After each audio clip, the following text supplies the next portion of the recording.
call yourself a free spirit, a wild thing, and you're terrified somebody's gonna stick you in a cage. Well, baby, you're already in that cage. You built it yourself.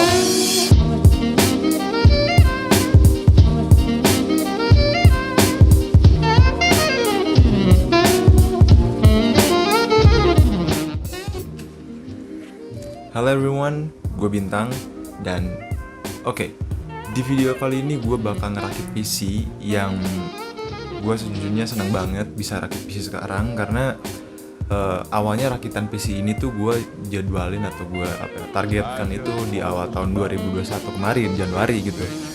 Tetapi karena ada beberapa komponen yang VGA-nya terus naik gara-gara ada Bitcoin dan miner, kalau misalkan gue baca beritanya. Ya jadi dulu tuh gue pengennya rakit PC dengan GTX 1660 Super, tapi karena keterbatasan terus harganya juga makin naik. Pada saat itu gue pengen GTX 1660 Super, harganya masih normal 3 jutaan kalau nggak salah, 3 jutaan 4 jutaan, terus tiba-tiba naik ke 6 juta 7 juta. Terus gue baru sadar bahwa kalau misalkan 6 juta 7 jutaan itu udah dapat RTX 2060 Super.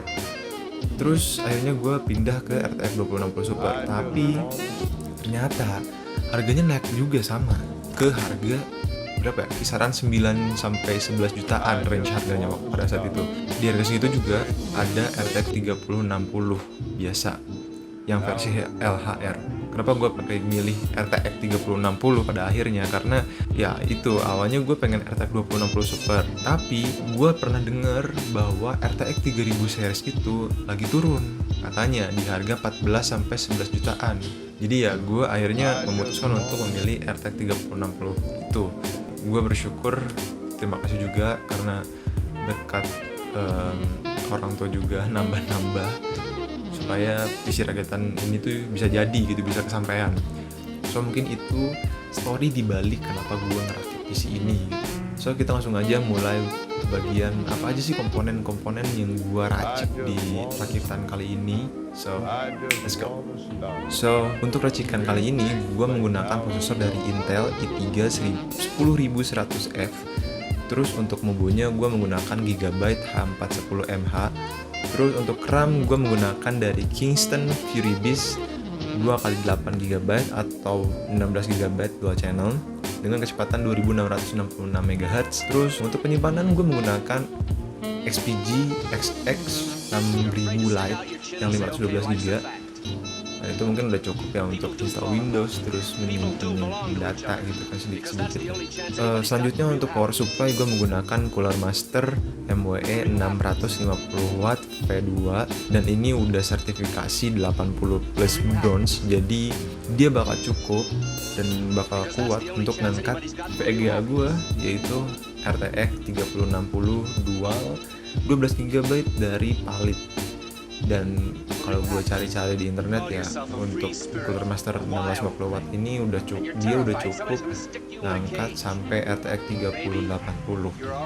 So itu racikan gue dan ada additional things yang gue tambahin yaitu fan yang gue gunain fan dari Fantech Typhoon FB302 3 fan tuh. Itu gue rencananya gue bakal pasang di belakang sama 2 di atas.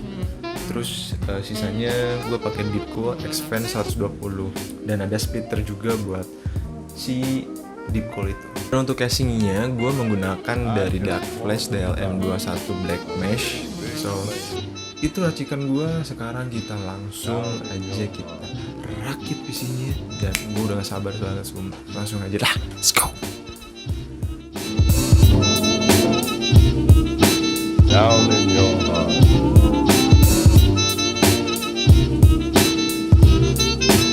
I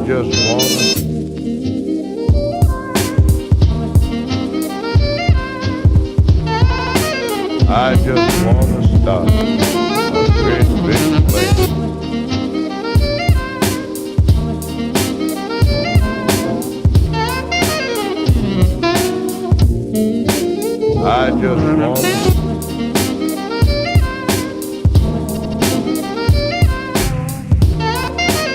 I just wanna start a great big place. down in your heart.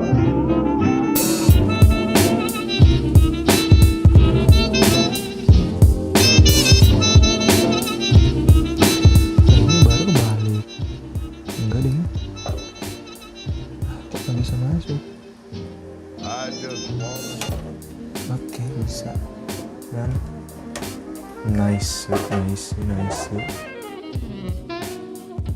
Masuk audisinya, kita bakal install Windows, terus kita bakal install game, beberapa game, kemudian dan ini bakal cover manajemennya bakal dirapiin lagi. Ya mungkin gitu aja sih untuk hari ini. Oke, kita coba. Apakah bisa nyala? Bismillahirrahmanirrahim. great big flame down in your heart.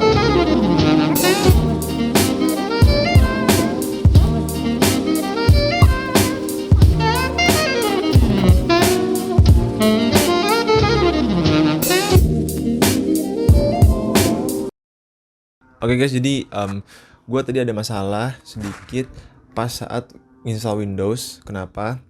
Jadi awalnya gue tuh pengen install Windows langsung ke Windows 11. Tapi gue nggak bisa karena di situ dituliskan karena persyaratan untuk Windows 11 itu TPM-nya minimal harus 2.0. Sedangkan gue mungkin masih titik 1.2. Terus gue cari caranya gimana supaya bisa jadi 2.0. Yaitu dengan caranya gue harus masuk ke BIOS, terus ke settings, terus aktifin Intel Trusted bla bla bla, itu di enable, terus di save dan exit. Nanti kalau misalkan dilihat dari tutorial, nanti TPM-nya bakal jadi 2.0. Dan di sini masalahnya adalah PC rakitannya belum diinstal apa-apa. Jadi gue coba dong tweak si TPM itu, langsung gue masuk BIOS, terus gue enable sesuai apa yang di tutorialkan di YouTube. Terus gue coba, gue save and exit, dan hasilnya mencengangkan, tetap terdisable. I don't know why, but gue bakal coba install Windows 10 terlebih dahulu, lalu gue coba update ke Windows 11. Karena nggak tahu gue masalahnya ini, mungkin apakah PC rakitan gue itu belum punya operating systemnya, jadi pas BIOSnya gue di-tweak jadi nggak bisa apa-apa, atau gimana. Jadi kita akan install Windows 10 dulu, dan gue bakal minta teman gue downloadin karena laptop gue bermasalah juga, ngehang segala macem, jadi nggak bisa ngedownload apa-apa. Jadi gue bakal minta bantuan temen dulu buat ngedownloadin, terus nanti kita install Windows 10 dulu, terus kita coba upgrade ke Windows 11. So, let's go.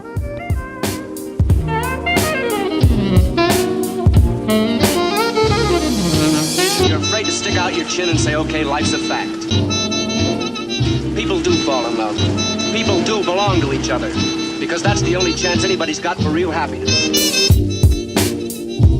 Oke, jadi PC rakitan gue ini udah jadi dan udah diinstal Windows 10 juga. Nah sekarang gue bakal sedikit cerita lagi tentang gimana sih dengan Windows 11-nya. Yang awalnya gue pengen Windows 11 gitu, pengen install Windows 11 gitu. So, jadi gue install Windows 10 terlebih dahulu, lalu gue coba download PC Health yang buat ngecek apakah PC kita atau laptop kita itu sanggup untuk menjalani Windows 11.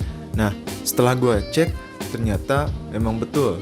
Di sini itu tertuliskan TPM gue itu masih 1.2. So, terus gue coba dong ke BIOS untuk mengubah TPM-nya itu jadi 2.0. Masuk ke BIOS, masuk setting, terus di situ karena gue prosesornya Intel, gue enable si Intel Platform Trust Technology. Kalau Intel tuh gitu. Kalau misalkan AMD mungkin beda lagi. Setelah percobaan pertama gue enable, komputer gue itu nge-restart ulang dan gue cek lagi ke PC Health dan masih tetap 1.2, belum 2.0. Terus gue penasaran dong, akhirnya gue coba lagi masuk ke BIOS setting, terus enable Intel Platform Trust teknologinya, dan tiba-tiba komputer gue mati. Tapi cuma beberapa detik doang. Akhirnya reboot lagi, masuk booting, terus gue cek dan ternyata bisa. Sekarang komputer gue udah bisa update ke Windows 11. So, gitu aja mungkin cerita problematik yang sebelumnya terjadi ya. So langsung aja mungkin kita bakal tes benchmark PC rakitan kali ini. Tapi sebelumnya gue tuh nggak terlalu ngerti tentang benchmarkan, tapi karena mungkin kalian butuh, jadi gue coba buat ikutin yang YouTuber lain lakukan gitu ya kan. So untuk benchmarkan pertama gue menggunakan Cinebench R15 dan Cinebench R20. Untuk Cinebench R15 itu kita mendapatkan skor 839 CB. Nah, gue tuh nggak tahu nih skor OpenGL-nya tuh kenapa nggak keluar gitu ya kan. Sedangkan skor CPU-nya itu ada gitu. Mungkin dari temen-temen ada yang tahu mungkin kenapa si skornya nggak muncul. Kalian bisa tulis itu di kolom komentar supaya kita bisa belajar dan menambah wawasan baru. Terus kita beralih ke Cinebench R20, kita mendapatkan skor yaitu 2101 PTS.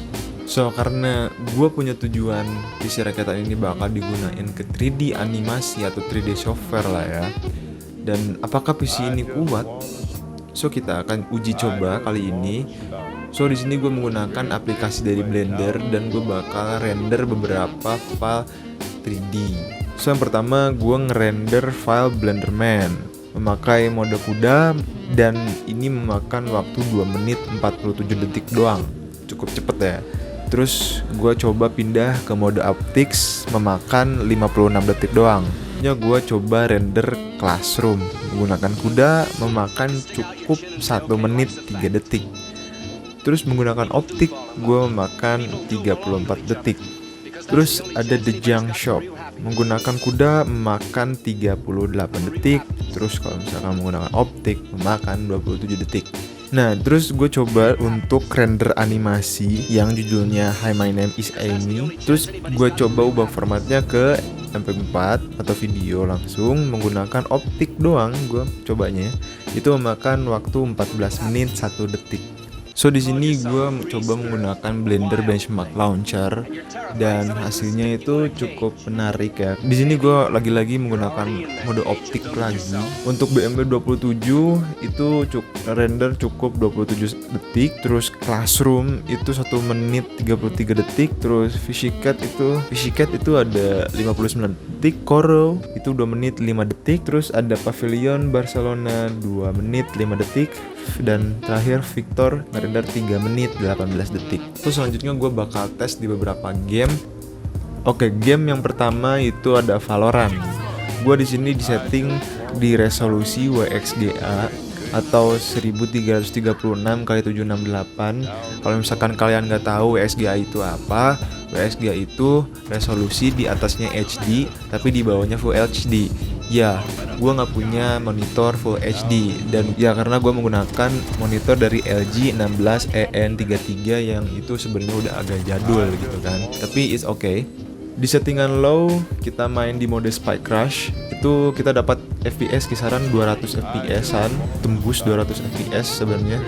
Terus kita coba deathmatch, dapat kisaran 150 FPS. Terus game selanjutnya ada Apex Legend di resolusi WXGA juga. Di settingan high gue coba main di mode arena dan mendapatkan FPS yang cukup playable di sini di antara 180 FPS-an. Selanjutnya gue coba benchmark Shadow of the Tomb Raider. Di sini gue settingan high dan dapat rata-rata sampai 108 FPS. So mungkin itu hasil dari benchmarkan gua. Sorry nih ya kalau misalkan penjelasan tentang benchmark itu nggak terlalu jelas karena gue juga nggak terlalu paham tentang benchmark, tapi gue coba untuk belajar juga dengan kalian. Dan selamat tahun baru nih ya buat kalian, karena mungkin video ini bakal tayang di beberapa hari seudah tahun baru. So mungkin gitu aja kali untuk video kali ini. Semoga bermanfaat, semoga menambah wawasan juga. Kalau misalkan kalian atau kita mau diskusi bisa di kolom komentar kalian ya. Gua Bintang, peace out.